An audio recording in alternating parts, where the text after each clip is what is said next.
Hello and welcome to AM Guide Assam. Anganwadi কৰ্মী আৰু সহায়িকাৰ দৰমহা বৃদ্ধিৰ ওপৰত আমাৰ অসমৰ যিটো নতুন এটা বাজেট হ'ল সেই বাজেট সেশ্যনত অজন্তা নেওগ ডাঙৰীয়ানীয়ে কেইবাটাও গুৰুত্বপূৰ্ণ কথা দাঙি ধৰিছে।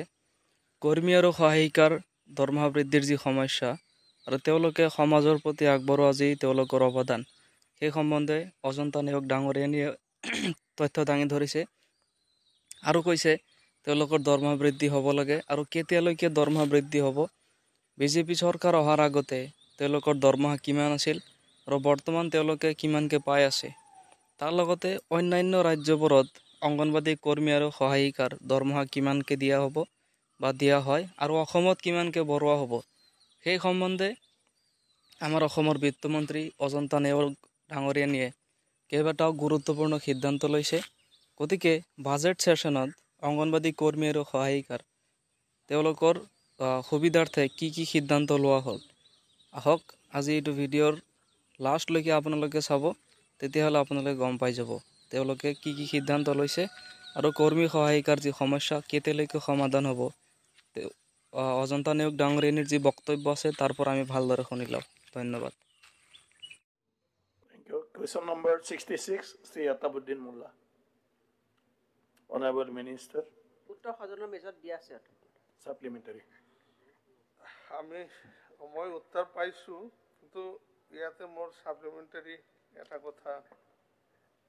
দুটা কথা কম।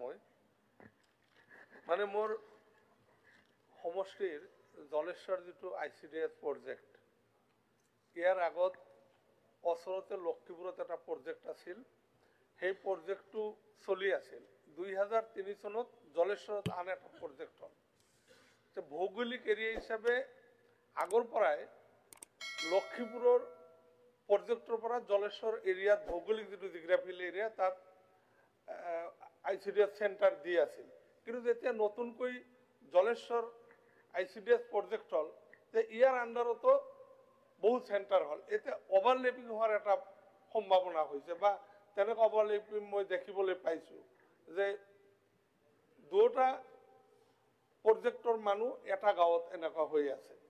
এই ক্ষেত্ৰত মই মাননীয় মন্ত্ৰী বাইদেউ খুজিছোঁ যে আপুনি যদি পাৰে তেনেহ'লে জলেশ্বৰটো ছেপাৰেশ্যন কৰি দিলে মানে লক্ষীপুৰ এৰিয়াৰ প্ৰজেক্টৰ আণ্ডাৰত যিখিনি প্ৰজেক্ট আছে, কেন্দ্ৰ আছে, সেই কেন্দ্ৰখিনি জলেশ্বৰৰ আণ্ডাৰত দি দিলে ভাল হয়। এইটো এটা কথা একেবাৰে কৈ দিছোঁ। আৰু দ্বিতীয়টো কথা হৈছে যে যিটো নিযুক্তিৰ কথা কৈছিলোঁ, নিযুক্তিৰ যিটো প্ৰক্ৰিয়া ICDS প্ৰজেক্টত, ইয়াতেতো কোনো জনপ্ৰতিনিধিক ৰখা হোৱা নাই।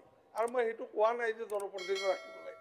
মোৰ কথাটো এনেকুৱা যে এখন গাঁৱত আপোনাৰ ICDS এটা যিটো কেন্দ্ৰ আছে, সেই কেন্দ্ৰখিনিত দেখা যায় 2-3জন কেণ্ডিডেটে বা 5জন কেণ্ডিডেটে এপ্লিকেশ্যন কৰে যে মোক চাকৰিটো লাগে।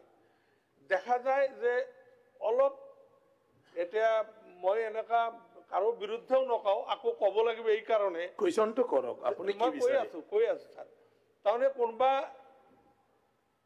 চক্ৰই এনেকৈ এটা কাম কৰে, সেই ভাল ছাত্ৰী যিজন যাৰ বেছি নাম্বাৰ সেইটো কেন্দ্ৰৰ পৰা বাহিৰত নামটো দি দিয়ে। কেন্দ্ৰটো এটাই এৰিয়া, মানে 1 কিলোমিটাৰৰ ব্যাপ্তৰ মাজত, তাৰ মাজৰ পৰা সেই নামটো নাই। কি নাই?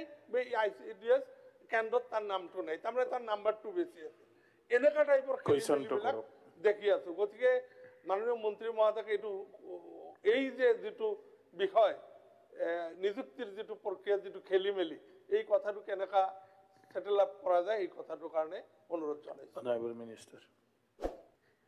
অধ্যক্ষ মহোদয়, মাননীয় বিধায়ক ডাঙৰীয়া তেখেতৰ সমষ্টি জলেশ্বৰ আৰু লক্ষীপুৰ ICDS প্ৰজেক্টৰ মাজত যিখিনি সমস্যাৰ কথা কৈছে, মই গোটেই কথাখিনি মই বুজি উঠিছোঁ অধ্যক্ষ মহোদয়, আৰু অতি শীঘ্ৰে আপোনাক লগত লৈ পেলাই আমি এটা সমাধান এটা কৰিম।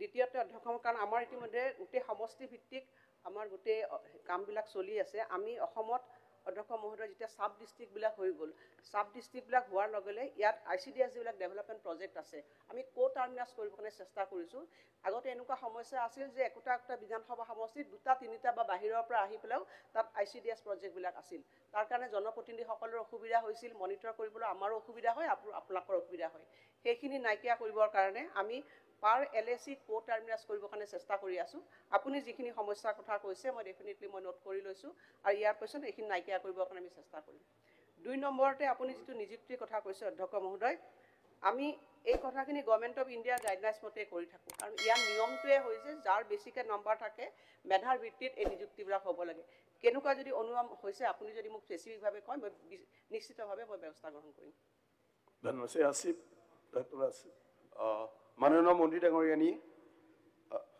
যোৱা 24-25ত ছাত্ৰ ছাত্ৰীসকলৰ পুষ্টিকৰ খাদ্যৰ বাবে যি পুঁজি আবণ্টন কৰা হৈছিলে এই পুঁজি আবণ্টন কৰাৰ পিছতো যোৱা বছৰ ছেপ্টেম্বৰ অক্টোবৰ নৱেম্বৰত খাদ্য দিয়াৰ পিছত ডিচেম্বৰ মাহৰ পৰা যোৱা বছৰ ডিচেম্বৰ মাহৰ পৰা কোনো খাদ্য দিয়া হোৱা নাই মোৰ সমষ্টিতে 463টা অংগনবাড়ী চেণ্টাৰ আছে ইয়াৰ পিছতো ডিচেম্বৰ মাহৰ পৰা কোনো খাদ্য নাই 6 মাহৰ পৰা 3 বছৰৰ ল'ৰা ছোৱালীক যি মটৰ চাউল দিয়া হৈছিলে এইবোৰো সম্পূৰ্ণৰূপে বন্ধ ইয়াৰ কাৰণটো জানিব বিচাৰো ইয়াৰ লগতে যিটো আপোনালোকে ক'ব চুজিৰ পেকেট